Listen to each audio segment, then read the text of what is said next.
নমস্কার বন্ধুরা, সবাই কেমন আছেন? আশা করি সকলে ভালো, আমিও ভালো। আর এটা রবিবার দিন হাসব্যান্ড রান্না করেছে চিকেন কারি আর ভাত। আমার প্রচণ্ড ঠান্ডা লেগেছে, সেই কারণে আমি রান্না করিনি। আমি ওটা খাবো না, এটা অরহর ডাল করব, আলু সেদ্ধ এর মধ্যে দেবো, দিয়ে ভাত খাবো। কারণ ওটা খেতে ভাল লাগছে না আমার। আর এত গা হাত পার যন্ত্রণা, পিঠের যন্ত্রণা। আর এখানে চাদরটা বিছানা এই পর্দার ওপরে দিয়ে দিয়েছি জানলাতে, কারণ আমাদের তো বাড়ির সামনে ঝিল, তারপরে ভিতরে পুকুর, প্রচণ্ড বাইরে বাতাস, সর্বত্রই বাতাস। তো বাতাসের জন্য পর্দা তো সবসময় নড়ছে, বাতাস, পর্দা দেওয়ার পরেও ঘরে ঠান্ডা বাতাস। তো সে কারণে এই চাদরটা দিয়ে দিলাম একটু। এই ঘরটা একটু পরিষ্কার করলাম, ওই ঘরটা পরিষ্কার করে নেব, একটু ঝাড় দিয়ে মুছেও নেব।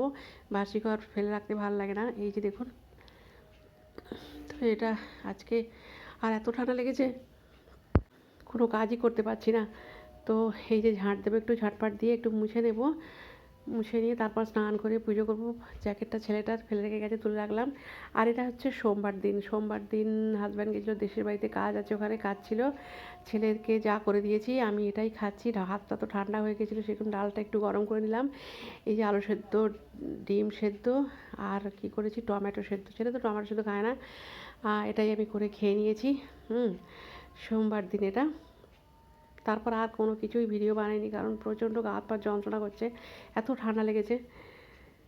তো যাই হোক, খেয়ে নিচ্ছি, খেয়ে নিয়ে তারপর কম্বল মুড়ি দিয়ে একটু শুয়ে পড়বো। তারপর সন্ধ্যা হলে সন্ধ্যা দেবো, সন্ধ্যা দিয়ে চা খাবো, তারপর কী করবো জানি না। তো ব্লগটা এই পর্যন্তই, সবাই খুব ভালো থাকবেন।